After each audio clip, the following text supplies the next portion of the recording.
Today's time. Yeah. Okay. So today the topic is very interesting actually, and why the healing does not work all the time. And this is something as a healer we know we give the healing, but yes, sometimes it does not work. But even as a subject, that is to whom we are giving healing, if it doesn't work, then the person should also know the reason. So first of all, let us understand. But before that, as always, we'll just do some prayers.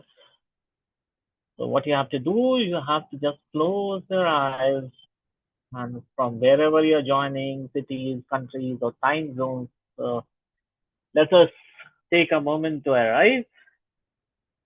Close your eyes, sit in a comfortable position, take three long breaths, inhale, hold, exhale, hold, and let go of the day's noise, let go of your titles, business owners, trainers, healers, whatever it is, just let go of your title. For the next hour, we are simply human souls learning together. Okay, let's have a small prayer before we start, as I always do. So let us silently speak to the universe, the universal energies, the cosmic energies, the divine energy. I invoke the light of God within me. I am a clear and perfect channel. Light is my guide. I invoke the light of God within me. I am a clear and perfect channel. Light is the guide. I invoke the light of God within me. I am a clear and perfect channel. Light is my guide. Dear universe, we thank you for this moment. We thank you for the screen that connects us and for the invisible field that makes healing possible. We do not ask for easy answers. We ask for deep understanding, the kind that changes how we work and how we live. Help us to see why does a sincere healing session sometimes bring no change? Why does a kind, loving person remain in pain? Why do we even expect the experts, the healer, who are experts with a lot of experience, failing sometimes? Whether it is a failure or not, we'll look at it. We want truth, not false comfort. Please give us the courage to look at what we miss. Thank you for every person here, every soul here, each carrying their own experiences. We are now ready to learn. You can open your eyes. Welcome, and we can start now, right? So, a small prayer. I am in a habit of doing that so that we can actually understand and learn what we are doing here. The energies to be together. So the divine energies are with us to make us understand what we are going to do here. Right? Okay. So the topic, as I said today, what I'm discussing, what I'm touching on is why healing does not work all the time. But before we go into that, let us see what are the natural limits of healing. And since I am from the science background, AI expert also, and a scientist also, so for me, everything is science. Without science, I don't believe anything. And Ved, from Vedic point of view, we'll be discussing few things today. Okay, so let us bring to the simple truth that healing is natural, but it is not guaranteed, right? It is natural, but it is not guaranteed. One cannot actually guarantee that healing will work for the person or not. And why? We'll talk about that. Now, let's see. If you cut your finger, the skin closes. If you rest when you're tired, you feel better, right? That means even if your finger is cut, the skin closes it after some time. And when you're tired, after resting, you feel relaxed. That is what healing is all about. The body and mind have an innate intelligence to repair. We already have this power. Everyone has the same power, right? So why do healers exist at all? When we can self-heal, then what is the need of the healers? Actually, sometimes natural repairs they get blocked, and that is why healers, the mediators, the channels, healers are what just channels, right? So if you look at Ved in the ancient wisdom, so healing is not just fixing a broken part. It is returning to the balance between body, mind, energy, and life purpose.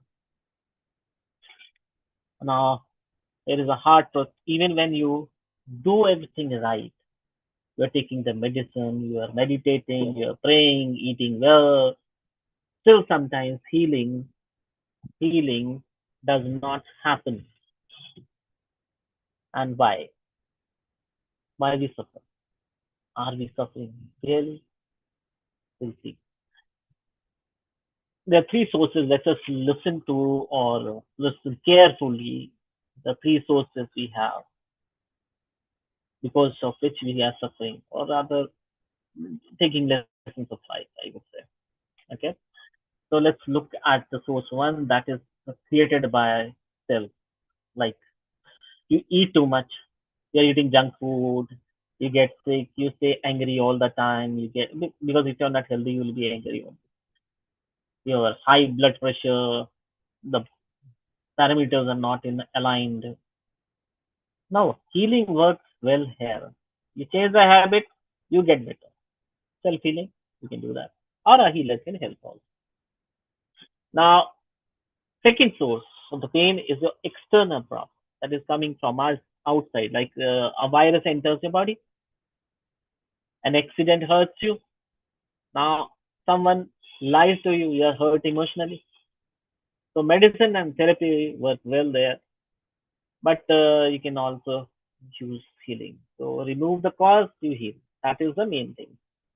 And the third one, this is something interesting that is karmic or cosmic pattern.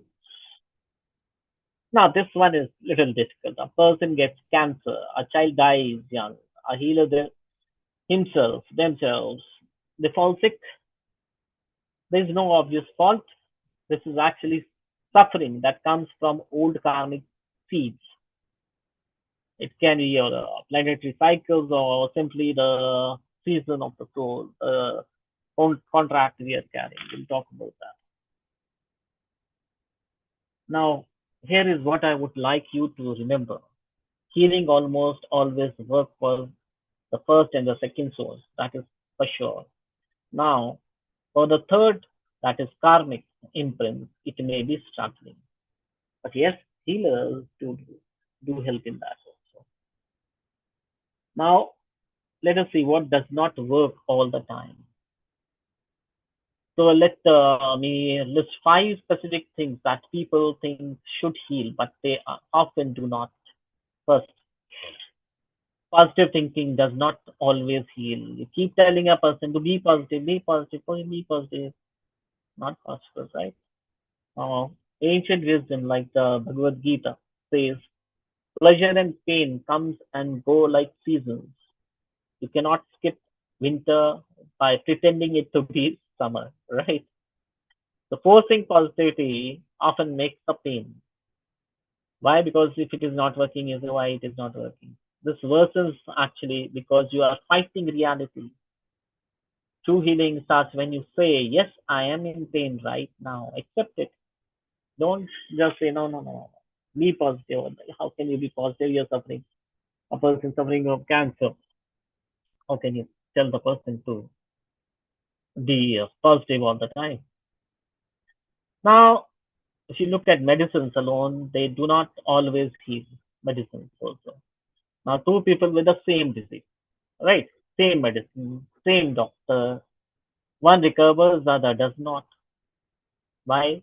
Because the second person may have a karmic pattern that needs to be completed.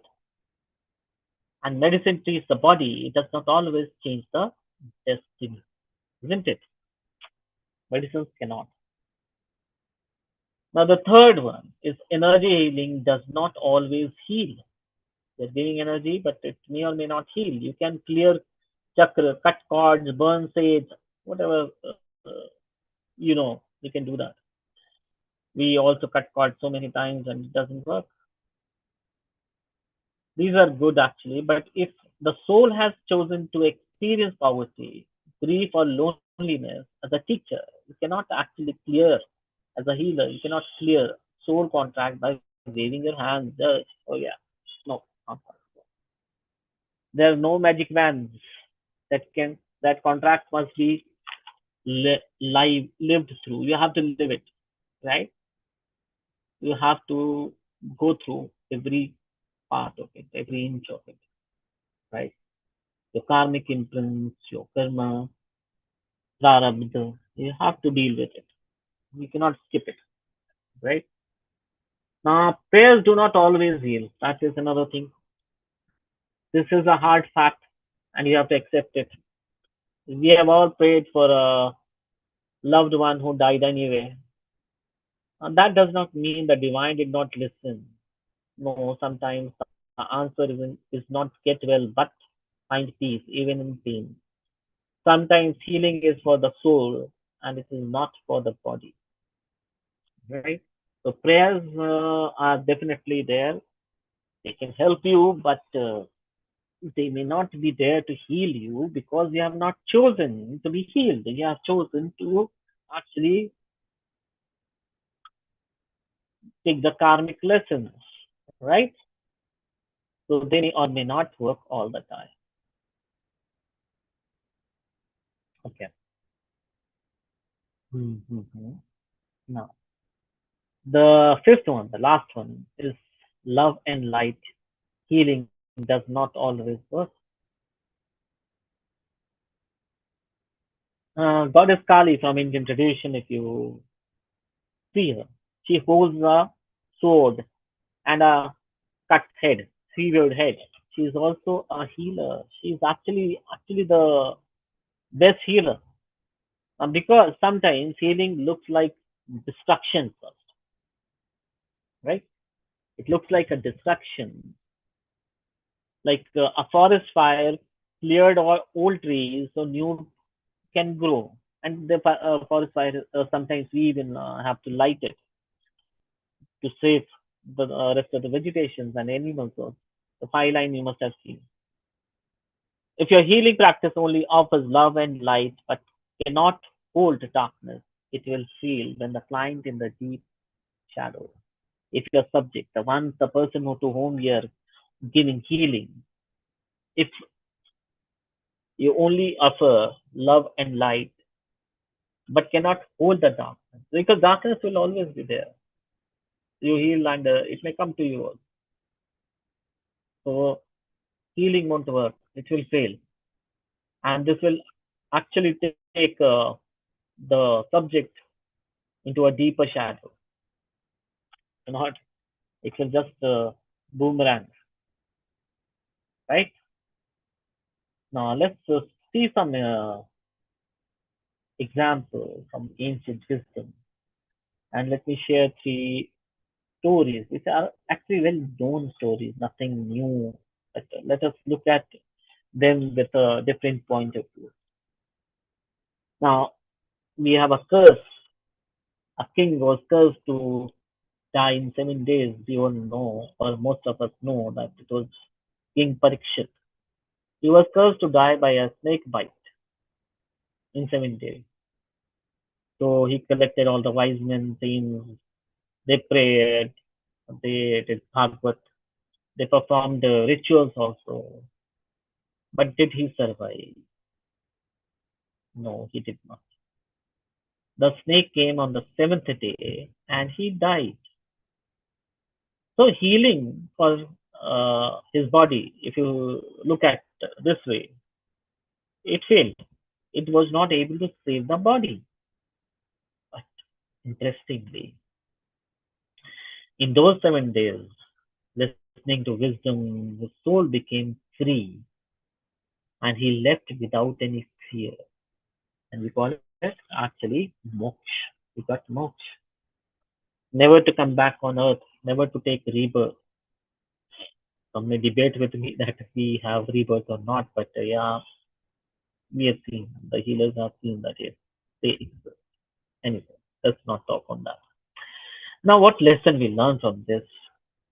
So, what is a healer's job here? It is not always to save the body, right? Body and soul, two different things. Sometimes it is to help the person to die well with dignity. So, if you measure healing only by did they live, you will always feel like a failure. Just remember that you're not always there to save the body, you're there to save the soul, right? And if it has to be released, it has to be released. It's as simple as that. We don't have a soul contract. If you have a soul contract for some smaller time, smaller duration, and you have to learn the lessons of life, you actually have to learn it. No way. You cannot actually skip it. Now let's talk about some interesting scholars who was the most brilliant of all with all the knowledge. Ravana. He was a great healer. He knew all the medicines, all the riddhis, siddhis, whatever you can think of. He had all the knowledge. But he knew every herb, every mantra. But when he was dying in battle, he did not call for healing. Why? Now, he knew his own wrong actions. He knew that whatever he did, abducting a female against her wishes and other things also. He knew what wrong he did. So he did not want to actually help himself.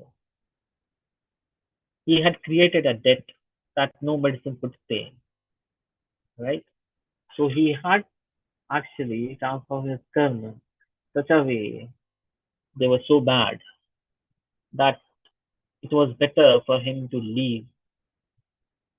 Now, let us. This also gives us a lesson. So, if your client or if your subject refuses to change harmful behavior, like if you're healing someone and for addiction, suppose you give whatever healing you are giving, but if the subject does not change the habit, what can you do? You can only give the suggestions. You can give whatever you can do that. But if the subject is not ready to change the behavior, they like lying, cheating, harming others, you cannot don't get surprised when the depression or disease does not go away. It will not. Healing won't work. So some healing requires a change in living also. Lifestyle has to change, right? You have to accept it. And self healing is actually the best healing. That's what I always say. We all have the power, the capacity, right? There's another interesting story. They're all different, right? One was knowledge, one was destiny. There's another one, again, related with destiny, but very interesting. And that is where we can always say that the human being, the soul, have the power to change their destiny. There are many examples. One of that is Markandeya Rishi. Markandeya, when he was 16, he was to die. That was his lifespan. When he came on the earth, interestingly, I always say, and we always say that the moment you are born, your death is written on such and such date, such a way, you are going to die. But then what do we do? What do we get into? When the death is sure, then do something good. Whenever, as long as you are alive, right? This can actually help your soul to be released in a better way. But what we get into nonsense anyway.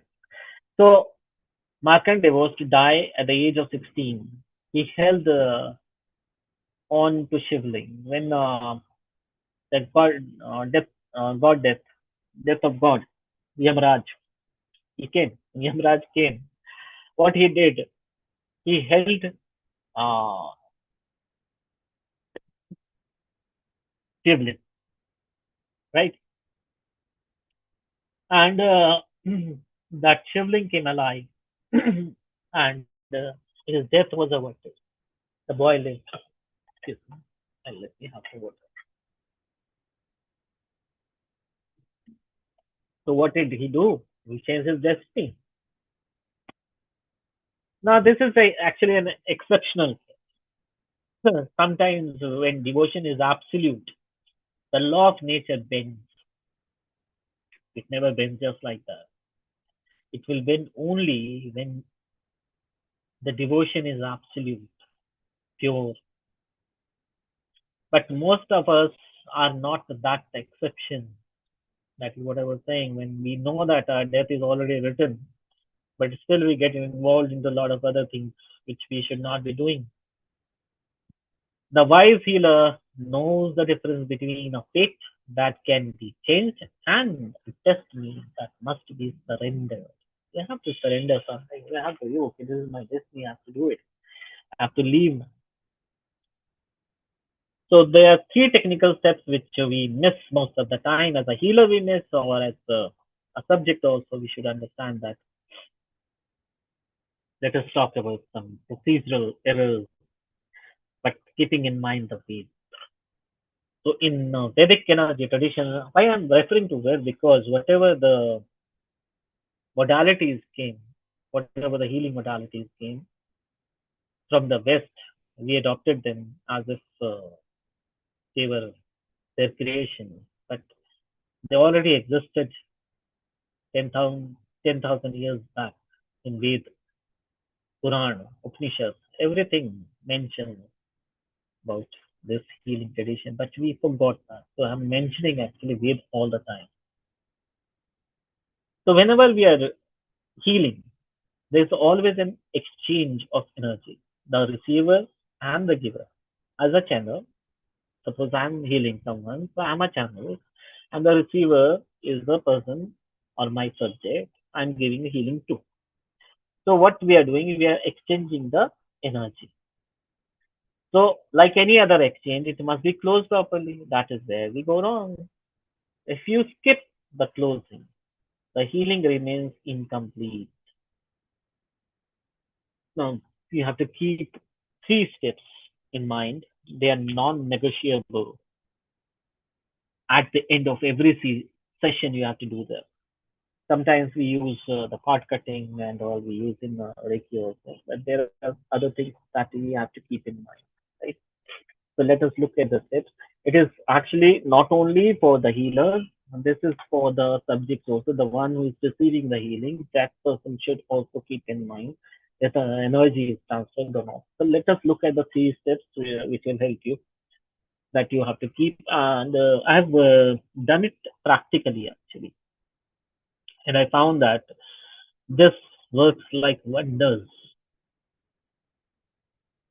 I have so many cases recently where I worked on it because I was actually reading some Shiv Shakti uh, rituals and the methods because Shiv is the creator and he is the creator of all the modalities basically, right? So if you miss him, you miss everything and understand actually what healing is all about, right?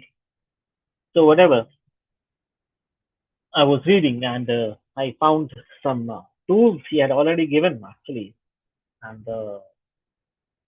content he had given that this is how you have to give the healing to. Maybe in a different way. We were not able to understand it, and that is why we went to West, followed them, and accepted what they said. How much sense it makes, let us see that. Okay, so first step that is you have to transfer all the healing energy to the subject. So when a healer works through it can be touch, physical, distance healing, prayer healing, or even intentions. Intentions work. You will be surprised that if you put intention in a right way, and a healer is putting intention in a right way, you can even rebuild your lungs, kidney, your body part, your fresh things will come up, right? but that requires very, very deep healing and continuous healing. Not everyone can do that because it requires lot of patience, lot of patience. Okay, let's talk about that. So universally, whatever the energy we have, that is the universal energy, flows through the healer to the client. We know that we are just a channel, right? A healer is just a channel, nothing else.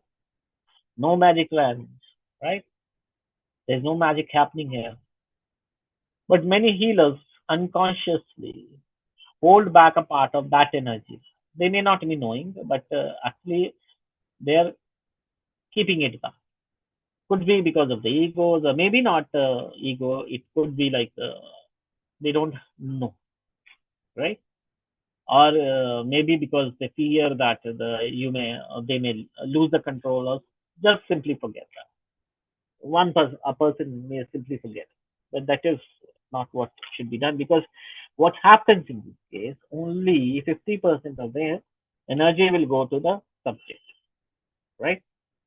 So at the end of the session, the healer must explicitly say, you can say it in your heart or loudly. What you say is, all energy raised in the session now belongs fully to the subject.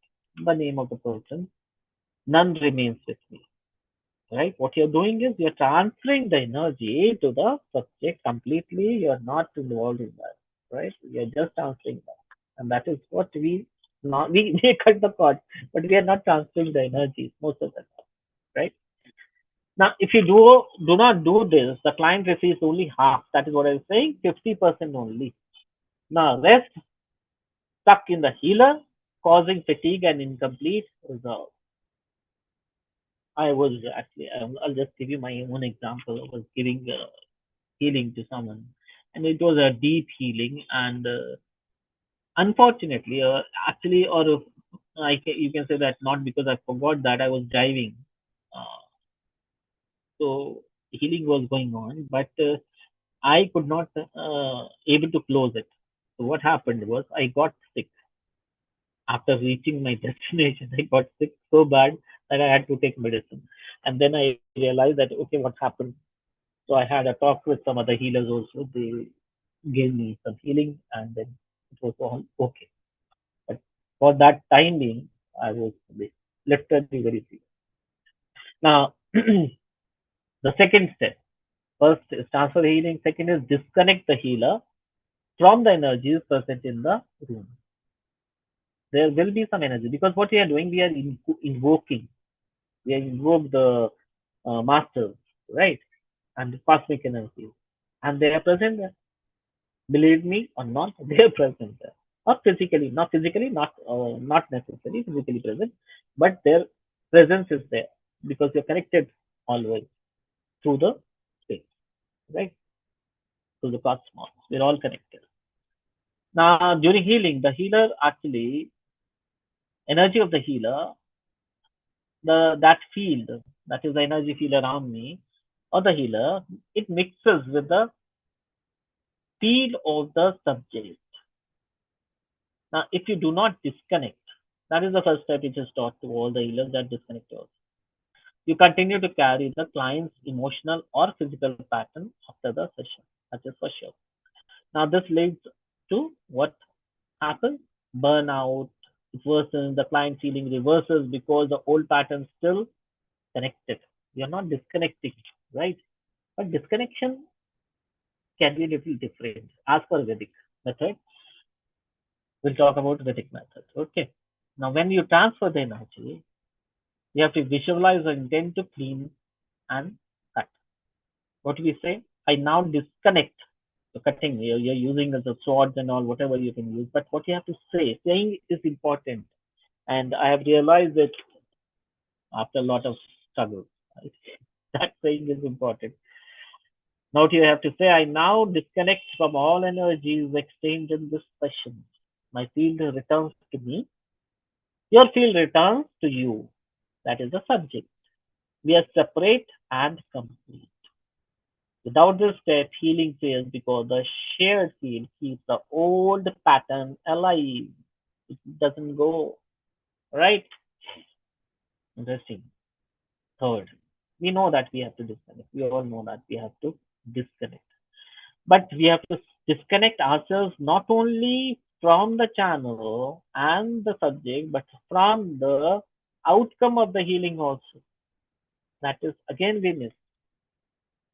Now, this is the most difficult part, but it is very essential because we all like to have just the kind of feeling that we are being healing, but it is not actually. Now, attachment is a specific result. When he must get well, she must recover.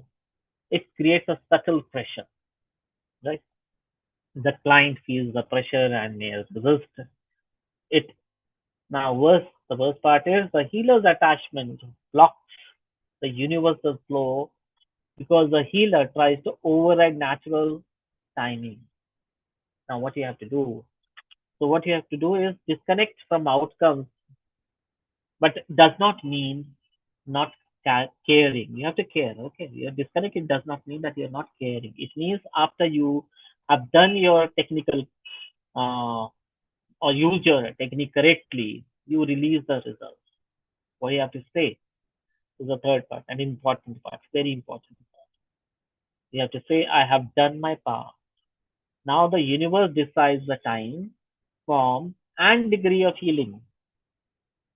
You're leaving everything to the universe, right? I'm free of the need to see a specific change, right? So you are disconnecting yourself from the outcome of the healing, and that is very, very important. As a healer, also, and as the subject, also, the person who is receiving, right? Now, this is pure observation without interference.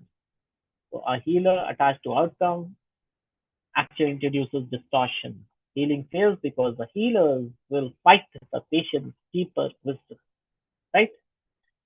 So these three steps actually transform disconnect from energy and disconnect from the outcome. They must be done at the end of every healing session. You skip one, and the probability of failure rises dramatically, right? Okay. Now let's see about cords. So one part is that we are giving healing, but I've seen many times that we cut the cords and still the cords it doesn't work. A lot of cords we create all the time. We disconnect, we cut the cords using different methods, whatever the modality person knows as a healer. They cut the cords. The chords you can discuss someday what the chords we are talking about. But these are the chords which may come from your solar plexus, from your root chakra, most of that. And if it's coming from your solar plexus, or it is more or less related with your money blockage, health issues, and root chakra also. Not money blockage, but other problems could be there. The chords actually, when a healer looks at, could be white or black. You don't know how to cut them. First of all, you don't know actually. You have the tools, right? But you don't know which one to cut. It is like you have a timing bomb ready for you, and it is ready to explode. You don't know which cord to cut. It may explode, right? So what I do normally, and what normally people do is they cut all the cords. Cut all the cords because the right one will go automatically. That is for sure, right? But try to cut only the black one, right?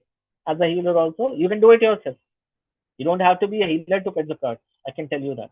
And if you want to learn how to do that, I can teach you that. That is absolutely no issue. There's no rocket science in that, right?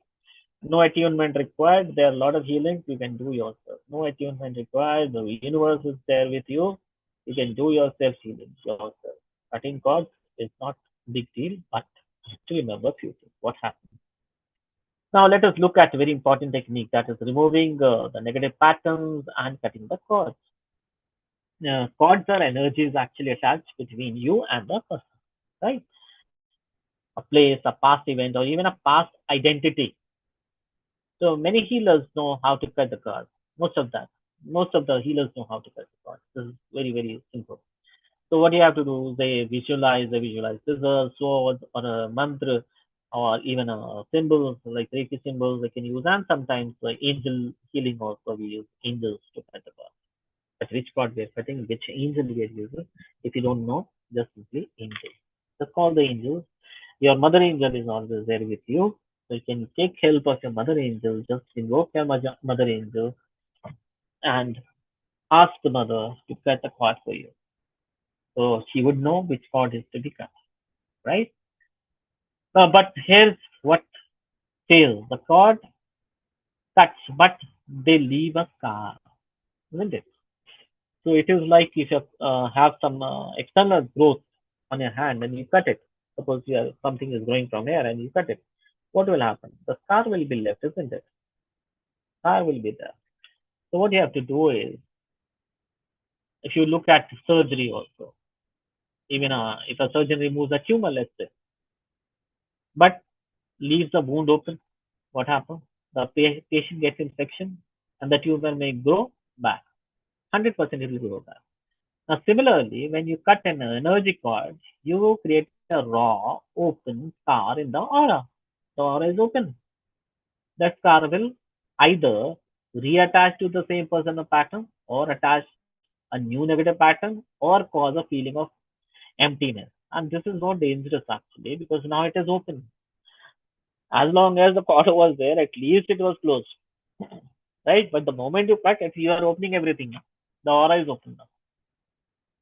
Now, Vedic solution, what it says that after cutting any cord, immediately fill the star with universal energy. Again, you don't need any attunement, you don't need any rocket science, you just have to call the unit. Universal energy. In other ways, there is a principle of prana pratishtha, establishing life energy in a vacant space. The same applies there also. As I said, everything was already there in Ved, right? Now, how do we do it? Let us talk on that. You have to identify the cause, see it or sense it. Imagine it is black cord coming from the source, maybe your root chakra or your solar plexus, whatever. You have to cut it cleanly with intention, a visualization tool, a simple mantra like Om or I release. You can say that also. Or simply a cord, or you can use a knife or a sword, whatever you think. Now, without even a 1 second gap, visualize golden white or bright universal light pouring into the exact spot where the cord was attached. What you have done the cord cutting, you have used a knife, a sword, whatever, you have cut the cord, but what you are doing, you are waiting. You're not doing anything. What you have to do immediately, you just have to imagine nothing else you have to do. What you have to do, you have to fill that spot. You have to visualize the golden white light falling on you, falling on the place where the cord was cut, filling it with energy. Now, once you fill the spot, it is um, it will work for you. But you have to keep in mind that if you only cut and do not fill, the client may feel temporary relief. Relief will be there, then a deep empathy or a return of the same problem. Now, what you have to do is you have to fill the spot until it feels smooth, whole, and glowing. Right? Just doing that. Just don't say that. Okay, fill the golden light is going, golden white light is falling on the wound, and it is filled. It takes time because there will be more than one wound. They're not cutting only one cord. There may be many. Right? So what you have to do is just give 5 minutes, 6 minutes, 7 minutes. That let this go. Just keep repeating that. Feel it, feel it, feel it, feel it, and feel it, feel it, and feel it, feel it, and feel it. Okay. Now, if you're not doing it, then temporary relaxation will be there. But this many people will say that I cut cord with my ex, but I still feel them because the scar was never filled. Right? You can feel the cords that okay, I have cut the cords, but still the scar because scar was not filled, the result was zero.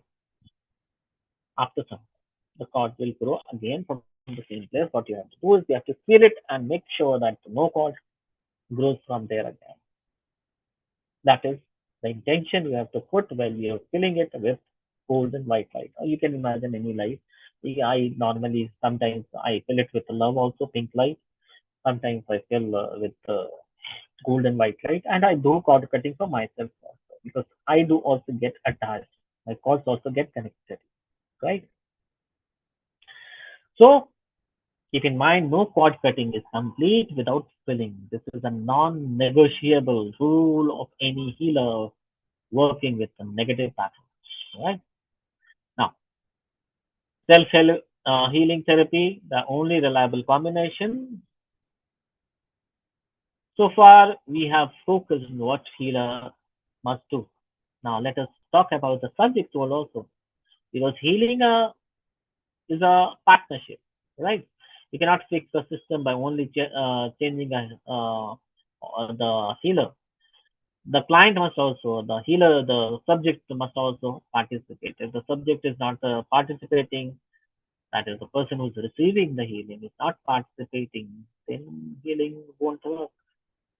So, as the Vedic approach, there's two wheels of the cart: therapy and self-healing.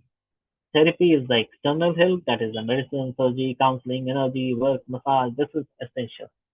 So whether it is healing you are giving or the medicine, medical way, both ways, therapy is given. But self-healing is also, that is the internal work is also required, like daily self-observation, breathing, non-attachment. This is a equally essential, right? Healing fails when the subject only receives therapy and does not self-heal. Fine. Because every disease has a seed in the client's consciousness. Therapy removes the outer expression. Outer expression is removed by the therapy, but self-healing dissolves the seed itself. Remember that. It is a two-way process. It is not one way. What do you have to do? Simple 10 minutes workout you can do. Morning, sit for 5 minutes. Ask yourself, what feeling am I carrying today? Do not judge it. Just name it. Fear, grief, anger, hope. This is honest self-observation. Make sure that this is a honest self-observation. Evening, that is morning, evening. Sit for again 5 minutes. Ask, did I add to my suffering today by resisting what happened? If yes, breathe and let go of the resistance. Breathe in and breathe out. That's all. 5 minutes. Say silently, I accept this. I release my fight. I accept this. I release my fight. Then after any therapy session, take 2 minutes alone. Say, I receive the healing, I release the healer, I release the outcome. That is what the subject has to do. I receive the healing, I release the healer, I release the outcome. Three things what the healer has done and three things what the subject has to do. And remember, you can do your own healing yourself. There is no rocket science in that, no attainment required. As long as you're not doing Reiki or something else. Right? Now, last step is very crucial. A subject can disconnect himself. This gives the healing space to work. The bottom line is healing works best when, remember, the healer follows the three closing steps, that is transform, disconnect energy, disconnect outcome. The healer fills scars with cutting cords while cutting cords. The client or the subject does daily self observation. The receiver has to do the daily self observation and both accept that some suffering is karmic and not a failure. It is not a failure. You never fail. What I think is good for me, the divine may be thinking otherwise. Now, it fails, healing fails only. Any of these are missing. Now, let us look at what we have discussed in the session. Some suffering is karmic or destined. Not every disease is a mistake to be fixed. Right? Here are Three closing steps: transform disconnect energies, disconnect outcomes. Healers cut costs but do not fill the scars, leaving emptiness that retracts the same pattern. And the subject do not self heal. They expect the healer to do all the work, not possible, right? Sometimes death is the ultimate healing. Body ends, but the soul is free. So you are seeing the soul. So do not leave the session feeling hopeless. Leave feeling liberated from the guilt. You are not a failure when healing does not work. You are meeting the limits of this physical world. Your job is to plant the seed of healing. The universe decides if and when it flowers. Now let's look at the final story. A student once asked a wise teacher, "How do I know I am truly healing?" The teacher said, "This is very interesting. Just listen to it. When you can receive pain with some peaceful heart, that is, your heart is at peace and you're receiving pain. As you receive pleasure, that is, there's no change in receiving pain and pleasure. When you can say thank you for the difficult lessons and easy gift equally, that is true healing, not the absence of pain, but the absence of fighting against reality, right? So when you can actually treat both the things equally, you're a good healer, a good receiver also. So let's have the final prayer. So what we are doing, universe, the intelligence behind all laws seen and unseen, we thank you. Thank you for this hour of shared learning. Thank you for healers who try and something fail, they are still are helpers. Thank you for the wounded, there are teachers. May we heal what can be healed. May we accept what cannot be changed. May we have the wisdom to know the difference. Peace to all bodies, peace to all minds, peace to all souls. What you can do the self healing now with open heart. Things do work. The only thing is you have to be open and receiving. I think this concludes. We are open to discussion because this requires more discussion actually. So I'm open to discussion. If anyone has any questions, can ask me. I can see Rajin Paul is there today. Yes. Thank you, Anuji. It was really wonderful. We have Premaji who want to ask. Yeah. Yeah, Premaji. No, I didn't know. It was a mistake. But Yeah, yeah, for me, it's all the sufferings I go through physically, but I don't feel it. My heart is always in the peace of mind. great, great, great. And That is every very time when I'm in the beautiful. hospital, I'm in the blissful state. That is great. That is rare also. Once you can do that, you actually don't suffer. Your soul is released. Now, also, that's my. I had an accident on the Easter Sunday. The boiling water fell on my stomach. So it's third degree. So it's still I have a pain, but I don't take any painkiller. But Okay, that's nice. I don't know. I have some inner strength, and it's always It in. is there. It is there with everyone. Self healing. That is what I was talking about. You have the power to heal yourself. There is no rocket science in that. You don't need any attunement or you don't have to learn anything. You just have to call the universe. You just have to be positive. And we all And the have to go universe is through a certain karmas, that we have to go karmic. through certain, and you have to Yes, accept it. karmic is. You have to accept Yeah. it. Prarabdha is something you have to deal with. You have to accept it. Everyone has. We are no exceptions. We have to also accept it. Yeah.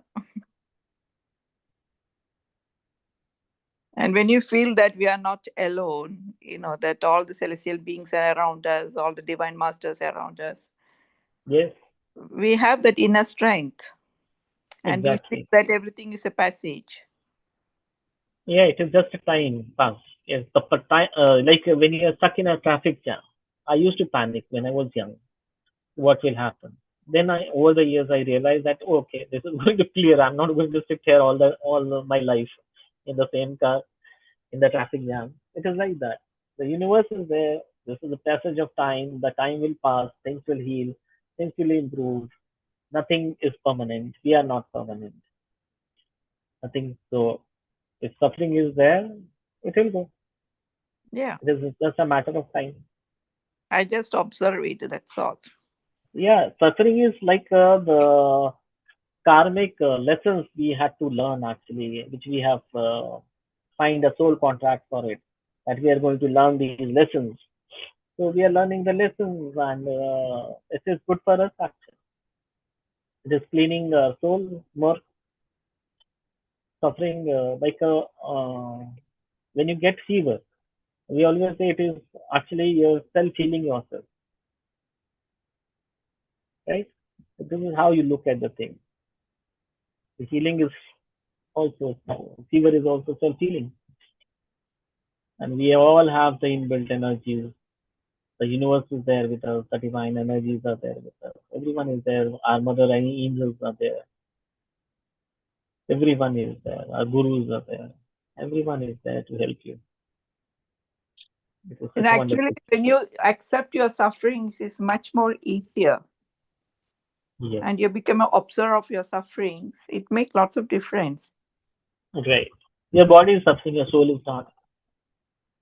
I don't know. For me, every time when some pain is there, but I can take it easily. I don't know why. I don't know how. That I don't know. That is a blessing. A blessing you have. Not not everyone can do that. It's a And every blessing. time I'm go through some sufferings, I feel the presence of divine beings around me. Yeah. That The makes lots divine of is difference. Makes lots of difference. Yes, that exactly. presence. That presence. I don't see them, but the presence I feel. We don't see them physically because they are not in the physical form. They are in their energies all around us. So if you can feel that, that is what you else you want. If you can feel that, so that is the ultimate thing what we are looking for. Yeah, and I don't go to some professional healers. I don't go to professional healers because And you I don't surrender require. everything to the divine's will. Everything is Yes, happening according to divine's will. yeah, yeah. You don't require actually. There is always a healing power within us. But only thing is that we are too lazy to accept that. If you trust the divine and you surrender yourself, then okay, fine. The divine has to take care. Yeah, I Like think who the are best we? way is surrender, surrender, surrender to the divine will. Yes, Yeah, surrender. exactly. You have to surrender to the divine will. Once you surrender, everything goes And wait to for the the divine timing, because everything has yes, its own divine timing. So, yes. Everything has an expiry, right? Everything has to expire one day. yeah, Everything has an expiry, so something will also expire. It is not going to carry on. I think it's more important the surrendering, that Yes, you have to surrender also to the divine energy. That is there.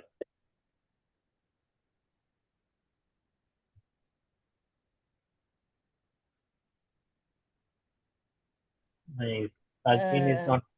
Yes, I was waiting for you. okay, Anuj, thank you for sharing. First of all,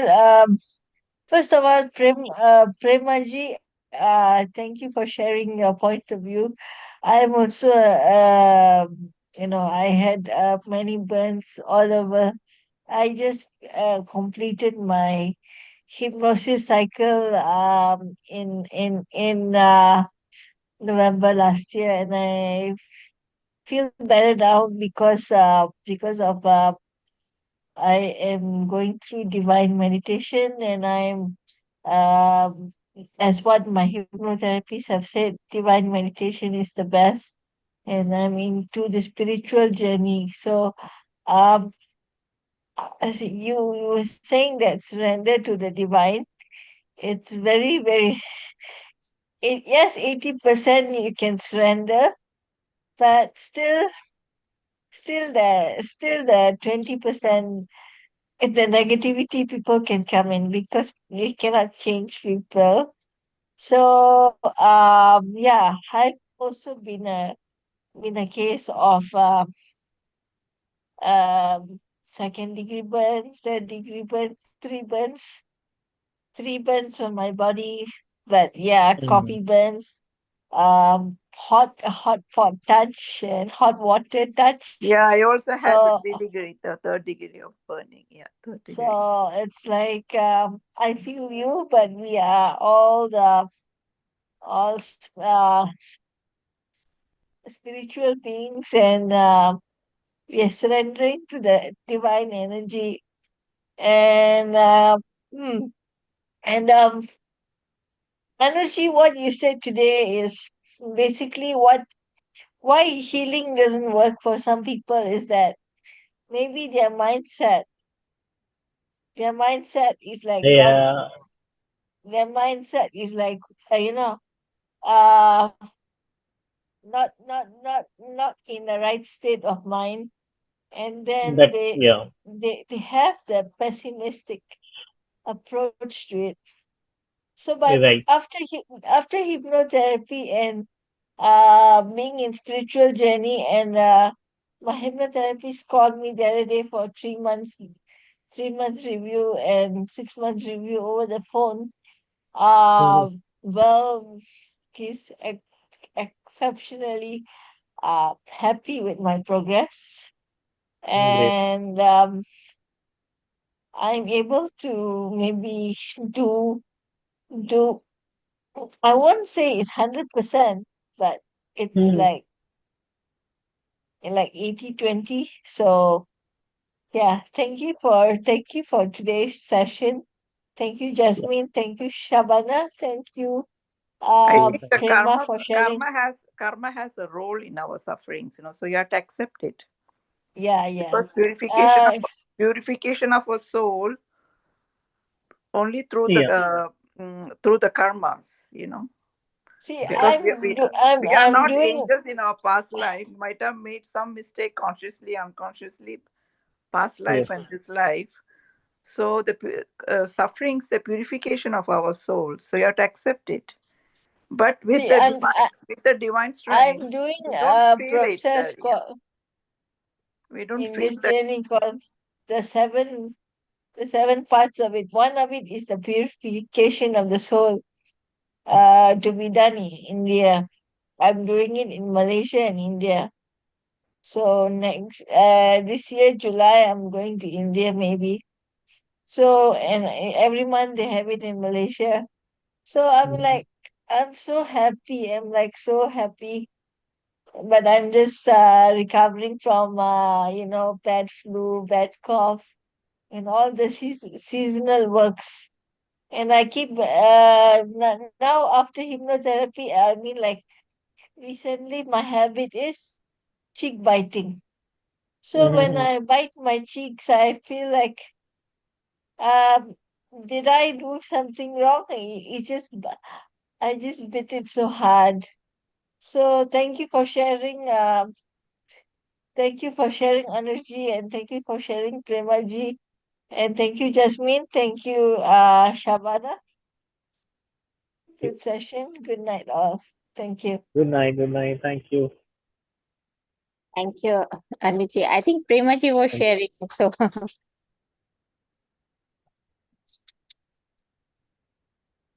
Premaji, did you wanted to? Oh, No. I'm just to say thanks to because I just told the people, because we have to accept our sufferings,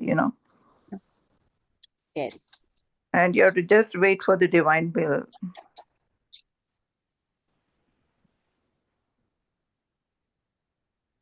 Thank you.